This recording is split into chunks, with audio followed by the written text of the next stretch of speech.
Question 17. These are 3D coordinates. So normally we only have two, an x and a y. But when you perceive things in three-dimensional, you have an axis that goes in the normal x direction, horizontally.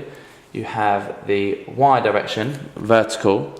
And we also have the forward and back, giving us depth of view, depth of vision, which is we call the z, purely because it's alphabetical order. Now, you could try and plot these and try and work it out, but that's making things a lot more difficult than it needs to be. But after so A has these coordinates, the midpoint of the line AB has these coordinates, we need to find the end of the line. So, in a two-dimensional version, we've got A, we're given this, and we need to find this. So, the nature of, if we would have this, we would normally find half of it, and then add it on, that's find the midpoint. If we work out the distance here, we can work out the full distance by doubling it. So I'm actually going to represent all of these using this model.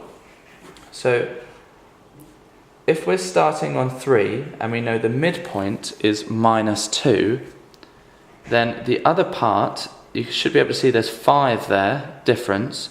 So that means it's going to be another 5 this way. So that's going to be -7. So between these x coordinates, 3 and -2, there's 5 apart, the full length must be -7. Now if we do the same with the next ones, we've got 6 and 2. So the difference here is 4, so the difference here must be 4, so that must be -2. And just shift it up a little bit. So we've got 7 and 5 be in the middle, so that must be 2, and then another 2, which is 3. So these are the coordinates we were given, these are the midpoints, and it's just filling in the start or the end of the line to get that.